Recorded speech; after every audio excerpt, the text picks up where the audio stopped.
If there's any subject you want us to talk about, drop us a line at Twitter. Follow at Jim Feist Sports on Twitter. That's JimFeistSports, all one word. Jim Feist Sports at Twitter. Ask a question or give us a topic that you would like us to address. If we use it on the show, you'll be put in a drawing to win $100 worth of plays from any handicapper.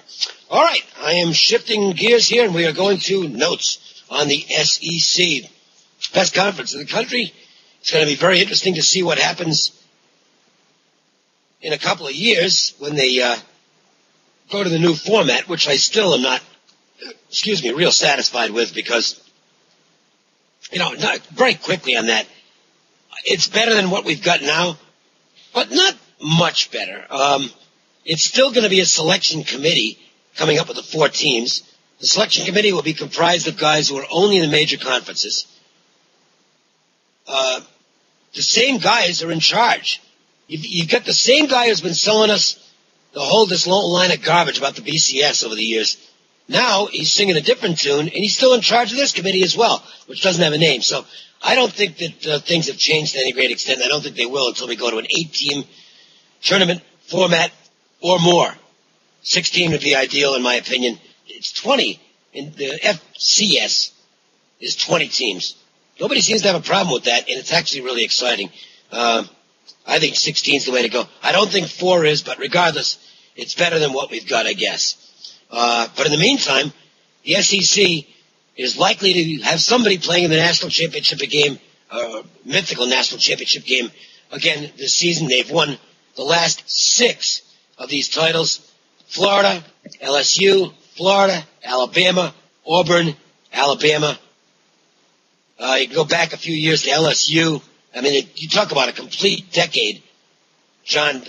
The dominance in this conference is absolutely ridiculous. And I got to tell you something, playoff format or not, you're probably going to have SEC teams dominating now and for the foreseeable future.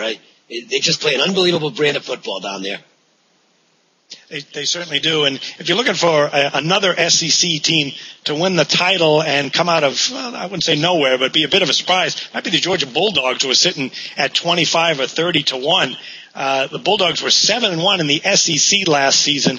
Quietly had a 10-game winning streak. The only defeats were to number 1 LSU, number 5 Boise State, number 12 South Carolina, and number 17 Michigan State. 2 of those games were by a total of 6 points. 1 was in triple overtime.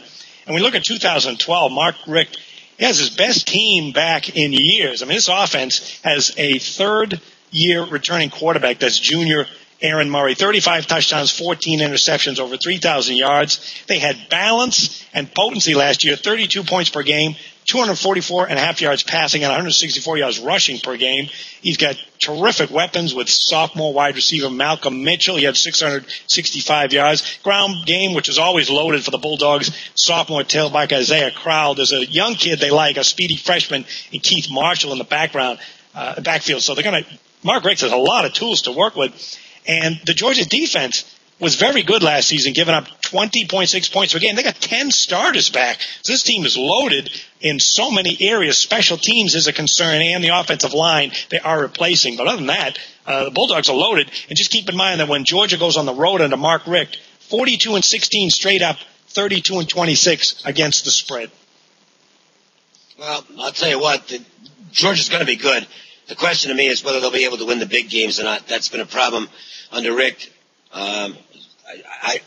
I know LSU is better than they were last year, but still Georgia's got them in big trouble in that game, and they just got run over. To me, they got out adjusted by the LSU side in that game by a mile as the game went on. So that remains to be seen to me what they can do in big games. Jeff, let's look at the Florida Gators. Great start last year, and then I think basically the entire team got hurt. They were never as good as that record anyway, but I think the record, what they ended up with was a bit misleading because they just got a terrible run of injuries. Right. Well, they'll have another tremendous defense. They returned 10 starters, including Ronald Powell. He's going to miss a few games because he's recovering from an ACL injury that he suffered in the spring. But offense, once again, will be the question mark. They have another new offensive coordinator, Brent Pease. He came over from Boise State. Two sophomores are the candidates for the quarterback positions, Jacoby Brissett and Jeff Driscoll. Hopefully they'll be better than they'll be an improvement over John Brantley, who was, like you said, injured a lot. Mike Gillisley will be the running back. Not much experience at receiver, though. The best news on the offense is they return 4 starters in the offensive line. Last year the Gators was 7-6. The defense, they definitely should improve on that. They have 2 gimmies in their non-conference schedule, Bowling Green and Jacksonville State. They get LSU at home, Florida State on the road. Have a shot at winning the SEC East. Just depends on how much their offense can improve with that new quarterback and also with the new offensive coordinator. Bowling Green's going to be tough though, down in the swamp. Be careful. Hey, don't cut down on those MAC teams. Alabama, of course, everything went right for them last year. They won it all, despite the fact they really didn't have a great offense. They did have Trent Richardson. The quarterback play was spotty, but that defense was absurd. 8.2 points per game, and they got better as the season went along. Phenomenal.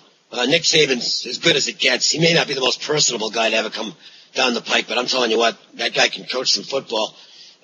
He does have a big task in front of him this year. They've only got 9 starters back, 4 on defense, 5 on offense. The offensive line looks like it's going to be a strength. You got Jones. You got a real good running back in Lacey. Obviously, Trent Richardson's not there anymore. That's a big loss. McCarron, I don't know. Workmanlike, I think that's one way to describe him, but he's also he doesn't make mistakes. And I think you got to figure he'll get better. He's a junior now. You know, the ratio wasn't bad last year, 16 TDs, 5 interceptions.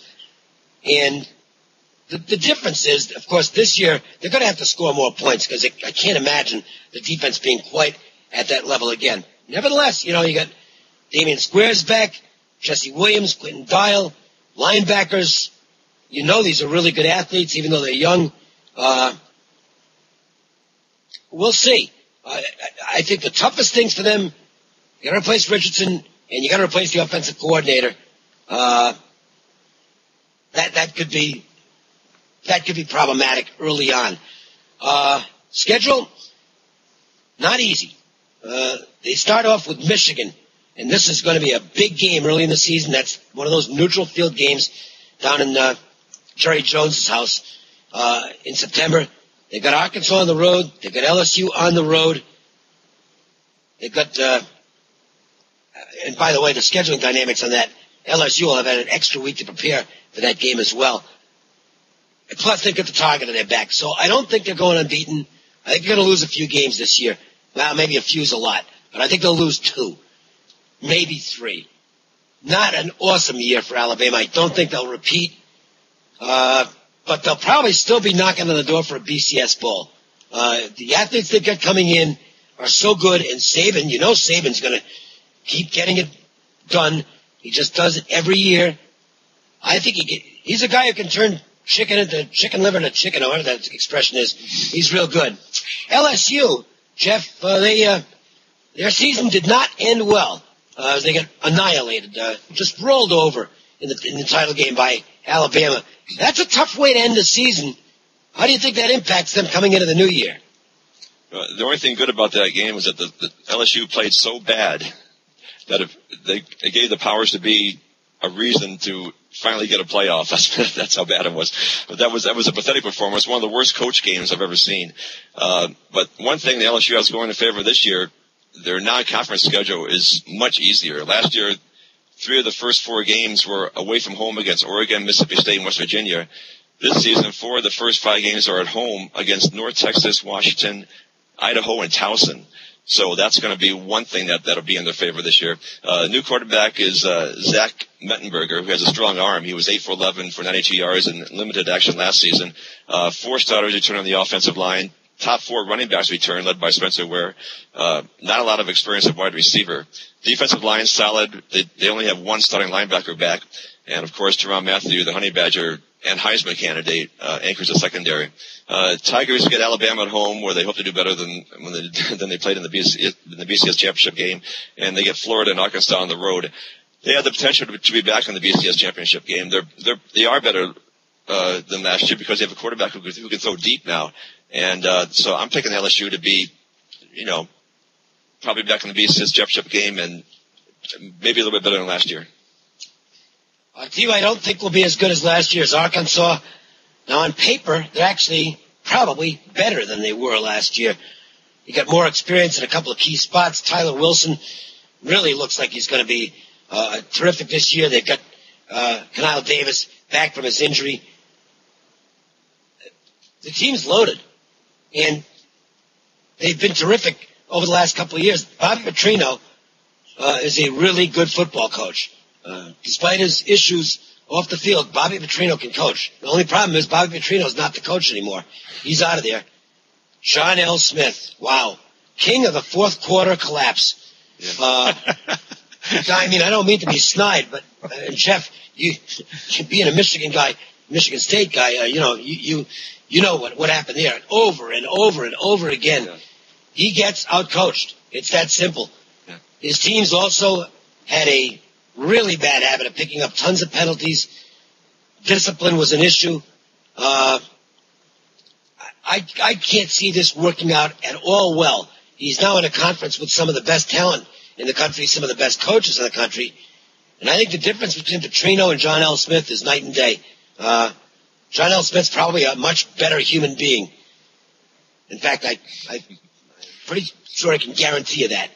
Bobby Petrino is a way better college football coach, and that I can also guarantee you. I don't see, despite the fact that they've got keep talent back all over the place, they've got an outstanding running back in Davis returning after missing all last year with an injury. On paper, better than last year, and I would think a cinch to be a top 20 team, maybe a BCS, since it's still in existence for the next 2 years, contender, but not without Petrino. I think that's as big a loss as anybody will suffer in college football this year, and I think Arkansas will decline some in the SEC this year. Probably make a bowl game. I'd be shocked if they didn't do that. You only got to win 6 to get there. But I don't see them winning more than about 7 games, despite all their talent. I think this is going to be a very disappointing year for the Razorbacks. Let's look at one more, John. Steve Spurrier looks like he's got a pretty good team at South Carolina. How far can they go this year? They could do very well. Quietly, this team was 11-2 last year, straight up 7-6 against the spread. They whipped Nebraska in a bowl game 30-13. And Steve Spurrier really should have a lot of fun with this offense this fall. They got 8 starters back on offense, including junior tailback Marcus Lattimore. He was one of the top high school recruits in the nation, and Spurrier got him at a dominant freshman season. Blew his knee out last year, but he's back this season.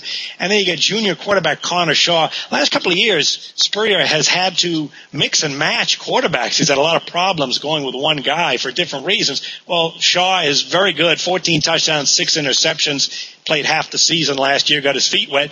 And the offense was balanced. They averaged 30 points per game and 192 yards rushing, even with the injury to Lattimore, just 181.5 yards passing. But again, there were changes. So all in all, this offense looks balanced and very strong. And the defense, we think of Spurrier as this wide-open, imaginative offensive mind, which he is. The defense has been great while he's been at South Carolina. Last season, they allowed 18.4 points per game. That was 11th best in the entire nation. They finished 3rd nationally in total defense. They lost a pair of top players, but they still have one of the best front sevens in the nation. You got a pair of pass rushers in Devin Taylor and Jadeveon Clowney. And then you got DJ Swearinger. He's a star in the secondary. A lot of talent to work with. Defense coordinator Ellis Johnson, he did leave to become coach at Southern Miss. But the schedule is actually pretty good. October is really the killer stretch to watch South Carolina. They play 7 home games overall. But in October 6th, they play Georgia at home, and they got back-to-back road games at LSU and at Florida. So really, October is it. If you're a Gamecock fan, circle October, early October, whether they're going to have a really good season or a great season. But overall, they're going to be very good. And keep in mind, like Mark Riss, Steve Spurrier, 21-14 against the spread on the road at South Carolina. Good stuff, John. We'll have a lot more football coming your way as we continue to do these Prolines on a regular basis leading in to the college and NFL season. Meantime, don't forget to take advantage of the baseball. that's available right now. Put some money in your pocket right away. Jeff, the NBA season's over for you, but the baseball is doing extremely well, and an offer right now where folks can get your games for less than $1 a day. Yeah, get baseball all the way through the All-Star break on my 5-star players as winners, only $10. Just call VSS 1-866-575-8918. 11 days for less than $1 a day. 1-866-575-8918. My free plays on tape every day, 1-888-712-6800. Also, by a text message, just send a text to Cokin, C-O-K-I-N, at 313131. We'll take care of getting you those back on your cell phone on a daily basis. And terrific offer, TV game of the month, plus a full week of baseball for $15. Now, the one game itself is $25 online. This entire offer is only $15, so pretty logical as to which way you might want to go on that. 1-866-841-1665 and 1-866-841-1665. And John Jim has his Major League Baseball total of the year coming up. Oh, yeah, he loves soft totals. His best one of the season goes Thursday. Baseball total of the year is $35 online, but if you want to get it for $15 with a guarantee, you will win a play through the end of July, free on Jim. All that for $15, 1-866-841-1655. That's going to do it for this edition of Proline. Look for another one to be coming up shortly. We'll be firing them out fast and furious now that we're gearing up for football and still have baseball to talk about. So for Jeff and for Jim Feist and John, I'm Dave Cokin. Thanks for watching, and we'll talk to you soon.